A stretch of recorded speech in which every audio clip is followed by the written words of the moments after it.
খেলাফত মজলিস সোনাইমুড়ি উপজেলা শাখার উদ্যোগে শনিবার বিকেলে ধানসিঁড়ি রেস্টুরেন্টে মাহে রমজানের তাৎপর্য শীর্ষক আলোচনা সভা ও ইফতার মাহফিল অনুষ্ঠিত হয়।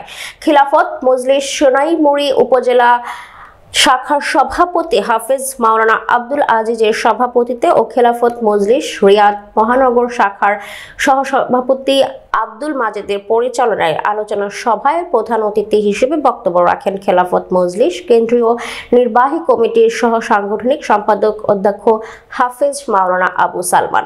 বিশেষ অতিথি বক্তব্য রাখেন খেলাফত মজলিস নোয়াখালী জেলা শাখার সাধারণ সম্পাদক মাওলানা মুর্শেদ আলম মাসুম, সহ সাধারণ সম্পাদক মাওলানা মামুনুর রশিদ, চৌমুহনী শহর শাখার সভাপতি মাওলানা ফয়েজ উল্লাহ মোহাম্মদ ফায়াজ, বজর শাহে জামে মসজিদের খতিব মুফতি মীর কাশেম, খেলাফত মজলিস সোনাইমুড়ি উপজেলা শাখার সাধারণ সম্পাদক মাওলানা জাফরুল্লাহ সহ খেলাফত মজলিসের নেতৃবৃন্দ।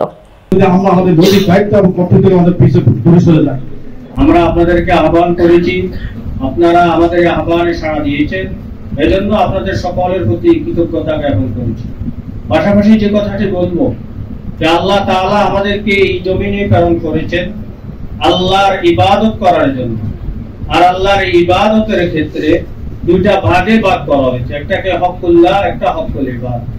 হকুল্লাহ আমরা আলহামদুলিল্লাহ এখানে যারা রয়েছে আমরা প্রত্যেকেই রোজাদার, এটা আল্লাহর হক। পাশাপাশি আমরা জমিনে যারা রয়েছি বান্দার যে হক রয়েছে সেই হকের ব্যাপারেও আমরা যাতে সচেতন থাকতে পারি। খেলাফত রাষ্ট্র গঠন বিষয়ে খেলাফত মজলিস কাজ করছে। এই খেলাফত রাষ্ট্র ব্যবস্থা এটা আমাদের জন্মগত অধিকার, কারণ আল্লাহ সুবহানাহু ওয়া তাআলা আমাদেরকে ফিতরাতে ইনসানিয়তের উপর প্রত্যেক মানুষকে সৃষ্টি করেছেন। এই খেলাফত ব্যবস্থা এটা আমাদের ধর্মীয় অধিকার, ধর্মীয় জিম্মাদারি।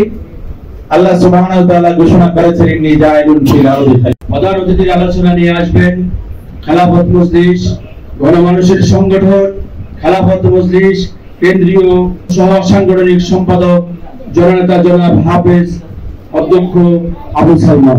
সকল মানুষকে অভিন্ন একটা দায়িত্ব দিয়ে পাঠাইছেন, তাহলে খেলাফত।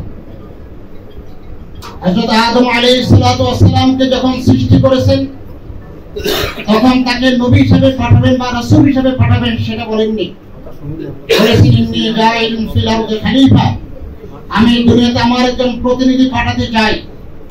খলিফার কাজকে বলা হয় খেলাফত। অতএব খেলাফত নবীওয়ালা কাজ, খেলাফত রাসূলদের কাজ, খেলাফত আল্লাহওয়ালাদের কাজ। এটা কোনো ব্যক্তি বিশেষ, কোনো গোষ্ঠী বিশেষ, কোনো পরিবার বিশেষের কাজ নয়।